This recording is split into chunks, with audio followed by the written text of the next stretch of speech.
So, Mufasa the Lion King is now on Disney Plus, which means there's going to be a lot of families wondering if they should show the movie to the family, if it's a good thing to watch. So that's going to depend on whether the movie has anything that doesn't line up with your family's values, and whether the movie is just something quality or whether you just don't want to waste your time on it. So, I like to think of the movie like this little AI made lion picture here. It looks like a lion. It sure looks like a lion. It's not quite right. The computer followed a checklist. It tried its best, but it couldn't quite recreate the original. And that's why this lion has toddler bedhead. Okay. And Mufasa the Lion King feels a lot that way. It seems like they went through and they made a checklist and said, these are the things that make the original Lion King movie great. And they tried to copy them maybe a little too closely. Where if they'd had tried to tell a less tied in story, a less copying story, a story that tried to follow that same format, not as closely, maybe it would have been a little better. So it's not a bad movie in the fact of like, oh, it cringes me to watch it. But you can tell they really tried really hard to hit on many references to the original movie, even things down to like Scar digging his claws into Mufasa and Simba in the original. It happens twice in this movie as well, and once towards a similar time frame. Similar time frames in the movies, where like one's at the end and one's maybe a third of the way through or something. There's a lot of things like that where there seem to be more like references for adults, but there are certain things, like it's like they had a checklist, man.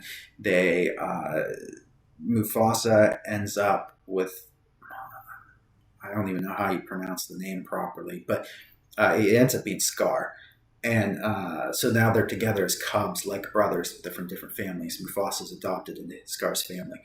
And they have this time. They have this whole song where Scar sings about whenever he's king someday. Like, just like in the original.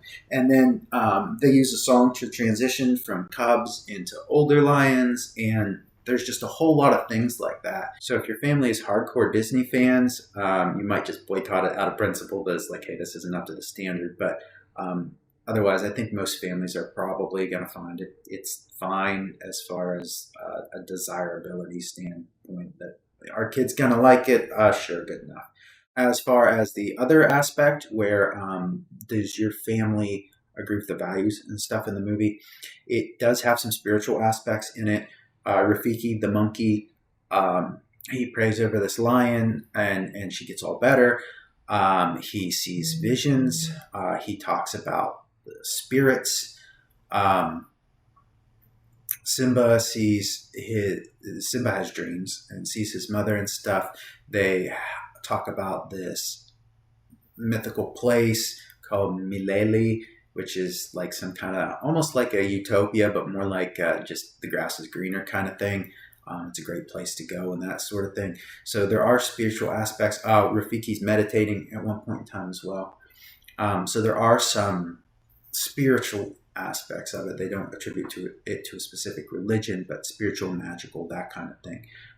So if you don't watch movies, if you don't show kids movies with magic or spiritual stuff that is not that doesn't agree with your beliefs, then this one's not for you.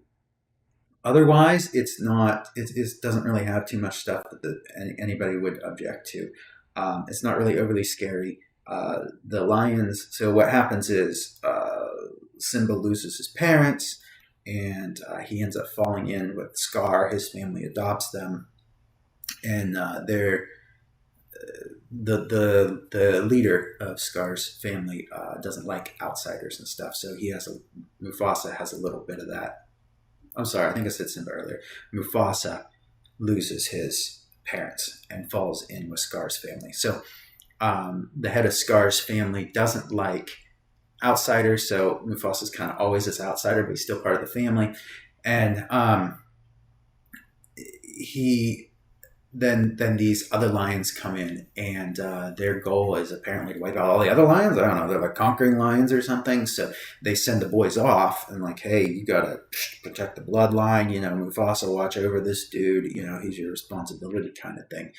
And they end up meeting Mufasa's future wife at one point, and she's had the same thing happen to her family, and that kind of thing. So they are getting chased. So Mufasa and his crew are getting chased by these conquering lions. They're white lions, and they come in and they're just killing all the other lions to take everything for themselves, I guess. They can't get along with anybody else, and so the whole movie they're kind of running away from them. At times they're just walking and stuff, but there's always this constant, you go a couple minutes of story and it's like, oh my goodness, the lions are still coming. Oh my goodness, they're still coming. So there is this constant state of peril. And then at certain times, the lions do fight each other. One of the lions dies. I didn't even know he died until later, whenever they said he died, because it was that soft. it was made that not bad for children, just light. So he just kind of like falls over, and then you're like, oh, we knocked him out. No, he's dead. There's talks of revenge and stuff. There is talks that like, hey, the parents died, or like the conquering lions come in and they're like, we're gonna fight, and it just cuts, and they're just like, hey, we know my parents didn't make it, kind of thing. So they handled that as well as you can, really, for a kids movie. There's also an instance of like an elephant stampede, which is quite intense. One of the characters gets hurt, and there's a lot of like, it's like a confusion kind of scene too, and there's a lot of danger and that sort of stuff, and the other lions are there at the same time, and it's kind of nuts at the time. There's a fight scene at the end. Also, there's some near drowning scenes several times. Like Mufasa gets scarred from like drowning because of the way that he gets scarred in relation to like a fear of drowning. So that kind of, he keeps getting put in that kind of scenario where he almost drowns and stuff, kind of like a conquering your fears kind of thing, I guess. Other than that, there is really not too much to mention. I did find it interesting with how much they relate back to the original movie, that Pumbaa was allowed to say the word fart in this one. In the original movie, if you remember, Timon cuts him off and says, Pumbaa, not in front of the kids, but apparently in 2024, I guess, when this came out, fart is okay to say in a children's movie, so I thought that was interesting. But I guess to give you a general idea of the pacing of the setup of the movie, basically Simba and his wife Nala say, hey, we're going to go have another kid, so we're letting Timon and Pumbaa to babysit our first kid. And they just walk off. And so then Timon and Pumbaa is like, yeah, we're going to tell you a story. And they start leading in on a story, and try. At one point they start trying to sing Hakuna Matata for a moment, and Rafiki ends up showing up, and he tells the story. And he tells the story of the girl's grandfather, which is Mufasa, who is Simba's dad. And so throughout the telling, it will cut back some to her, and it's more so, it's almost like just a break. Timon and Pumbaa interject a few lines. They always complain that they're not part of the story. And the girl might ask a couple questions, but it just seems more like it's just kind of like a break in the action, or to skip from one scene to another. It doesn't tell too much. It's not like too much of a parallel story. She is scared because her parents are gone, and Rafiki then basically tells her the story to teach her, like, don't be scared, kind of thing. But as far as the Mufasa side goes, he loses his parents in this dam break, and his parents are always talking about this Malele, this greener pastures kind of place, and so he loses them in this big floodwaters, deluge of rain, and this dam break, and he gets washed down the river and everything. And then Scar ends up seeing him. They're both cubs at the time. Scar ends up seeing him. He's like, hey, get out of the river, the crocodiles are coming, whatever. And Scar's mom takes him in. But then these conquering lions come in, and he grows up next to Scar, but he's always a bit of an outcast. Mufasa's always a bit of an outcast because Scar's dad doesn't like Scar's royalty, and Scar's dad leads their pack. Pride leads their Pride Alliance, and he doesn't like outsiders. So Mufasa's always a bit of an outsider. He gets redeemed there towards the end of Dad's life, and he puts Mufasa in charge of Scar and ships them both out. And it's like, hey, you guys save the bloodline. So the invading lions come in, the conquering lions, and they kill Scar's family off camera, and they pursue Mufasa and Scar to end them. And they eventually meet up with Zarabi, Mufasa's future wife. There's a bit of a love triangle that happens. Scar gets spurned. Scar turns on Mufasa. So there is talk of revenge in this. The leader of the conquering lions, his son was killed in a fight with Mufasa. So he wants revenge, and Scar wants revenge, and so there is that. But it's not like they talk about it, but it's not like encouraged or glamorized or whatever. You know, it's clearly a character flaw and that kind of thing. And Mufasa ends up traveling to try and find this Malele place, this greener pastures kind of thing, and they eventually find it. And Scar leads the other lions, leads the conquering lions there, and so then they have to fight. Mufasa rallies all the animals to work together, and they fight off the conquering lions, especially with the help of Scar, who has I don't know if it's a moment of change of heart or a moment of opportunity, because he doesn't like Mufasa, nor obviously from the original movie, but he doesn't like Mufasa nor the king of the conquering lions either.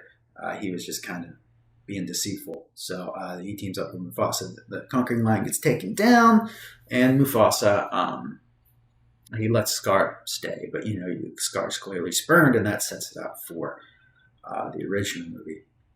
It's nothing too terrible for showing little kids, I don't think, as long as you don't object to the showing of spiritual stuff, contrary to your beliefs, to your children in a movie. Oh, and there's one more thing that I need to mention, and it's that I was oddly extremely dizzy after watching this. Hard to stand up. I didn't notice it whenever I was watching the movie, but then whenever I was done and went to get up, it was really, really bad. Like maybe the worst I've ever had in my life, including like children's party games where they intentionally make you dizzy in order to play them, right? It was really bad. And I remember back a number of years ago, in a time in my life whenever I had some trouble with motion sickness and stuff, and I get motion sick real easy, that I watched The Lion King that they made with the same art style that the lions are supposed to look real, but they're made with a computer kind of thing, you know? That one made me extremely motion sick. So I guess possibly it's the art. I thought of it one time whenever I originally saw this. I'm like, I think that was the first movie that they did that way. They probably got all cleaned up. I think I saw something else that they made, Jungle Book maybe, with the same kind of stuff, and it didn't turn out. It didn't make me motion sick. So I was like, must have been the first time, you know. And so I thought nothing of it whenever I went to watch this, and I went to get up and nearly made it on the floor. I'm like, ew. And I ended up having to go to bed, and I just slept it off. But it was really weird. So I just wanted to mention that if anybody has kids that are prone to motion sickness, or like, I guess, dizziness without, I don't know, I call motion sickness whenever you kind of get that upset tummy feeling along with like a dizziness. So anyway, if you got anything like that, if your kids ever deal with anything like that, or you ever deal with anything like that, know that this might not be a movie for you. I'm not saying that it will. It's just, if you're sensitive to that kind of thing, keep that in mind if you go to watch this. Okay, now I believe that's everything that you need to know about Mufasa the Lion King in order to make the decision whether this is a good movie to show to your family or not. So I hope you have a wonderful and a blessed day, and I'll see you on the next video.